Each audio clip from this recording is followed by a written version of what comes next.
Assalamualaikum warahmatullahi wabarakatuh. Baiklah, saya akan menjawab soal ujian UAS. Ya, ini adalah jawaban pertama, yaitu tentang metode penelitian. Metode penelitian adalah suatu cara ilmiah untuk mendapatkan data yang valid dengan tujuan dapat ditemukan, dikembangkan atau dibuktikan suatu pengetahuan tertentu sehingga pada gilirannya dapat digunakan untuk memahami, memecahkan, dan mengantisipasi masalah dalam bidang tertentu. Jenis-jenis metode penelitian dapat dikelompokkan menurut bidang, tujuan, metode tingkat eksperimentasi, dan waktu. Menurut bidang, penelitian dapat dibedakan menjadi penelitian akademis, profesional, dan institusional. Dari segi tujuan, penelitian dapat dibedakan menjadi penelitian murni dan terapan.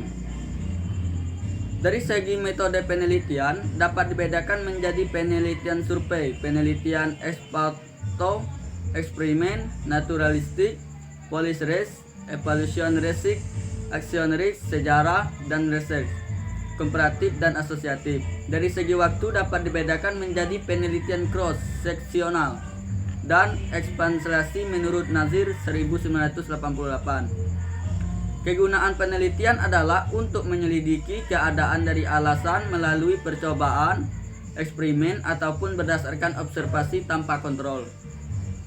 Menampilkan hasil untuk cara dalam melaksanakan metodologi penelitian atau dengan cara lain.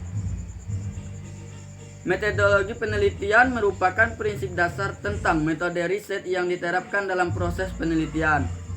Langkah-langkah sistematis yang dimaksud adalah sebagai berikut. Pertama, mengidentifikasi, merumuskan masalah, menyusun kerangka berpikir, merumuskan hipotesis, melakukan pembahasan, membuat kesimpulan, dan lain-lain.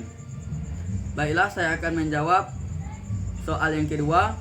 Menurut Creswell, membagi jenis pendekatan dalam penelitian kuantitatif menjadi 5 bagian, yaitu fenomenologi, etnografi, studi kasus, teori grounded, dan naratif.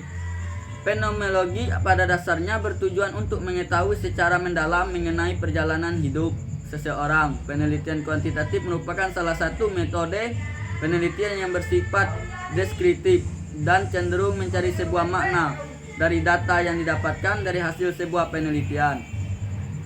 Metode penelitian kuantitatif dengan pendekatan fenomenologi menurut Creswell dalam artinya satu jenis pendekatan kualitatif di mana dalam pendekatan jenis ini peneliti dengan pendekatan etnografi merupakan salah satu penelitian kualitatif di mana penelitian tersebut mempelajari tentang kelompok sosial ataupun budaya masyarakat.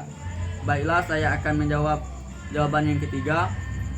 Pengertian masalah penelitian secara lebih spesifik. Masalah penelitian merupakan pertanyaan yang menanyakan hubungan antar variabel penelitian.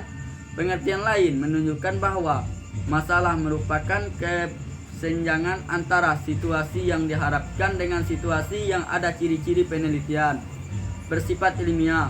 Artinya, sebuah penelitian harus mengikut prosedur serta selalu menggunakan bukti yang meyakinkan dalam bentuk fakta yang diperoleh secara objektif. Penelitian proses yang berjalan dilakukan terus-menerus dan berkembang karena hasil dari penelitian bisa selalu disempurnakan. Yang dimaksud dengan variabel penelitian dapat didefinisikan sebagai sesuatu yang berbentuk apa saja yang ditetapkan oleh seseorang peneliti untuk dipelajari. Pengertian populasi adalah keseluruhan dari subjek penelitian, sedangkan sampel adalah sebagian dari populasi tersebut.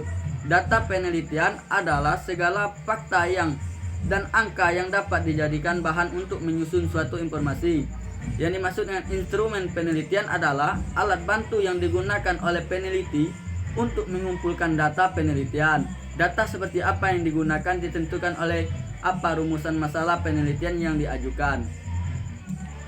Baiklah, saya akan menjawab jawaban nomor 4, langkah penyusun kajian teori. mengatakan bahwa secara umum langkah-langkah untuk dapat melakukan kajian teori adalah sebagai berikut. Pertama, tetapkan nama variabel yang diteliti dan jumlah variabelnya. Yang kedua, cari sumber-sumber bacaan, buku, kamus, ensiklopedia, jumlah ilmiah, laporan penelitian. Yang ketiga, lihat daftar isi secara setiap buku dan pilih topik yang relevan dengan setiap variabel yang akan diteliti. Yang keempat, cari definisi setiap variabel yang akan diteliti pada setiap sumber bacaan. Yang kelima, baca seluruh isi topik buku yang sesuai dengan variabel yang akan diteliti. Lakukan analisa, renungkan, dan buatlah rumusan dengan bahasa sendiri tentang isi sumber-sumber data yang dibaca. Yang keenam, deskripsikan teori-teori yang telah dibaca dari berbagai sumber-sumber ke dalam bentuk tulisan dengan bahasa sendiri. Baiklah Bu, hanya itulah jawaban dari saya. Wassalamualaikum warahmatullahi wabarakatuh.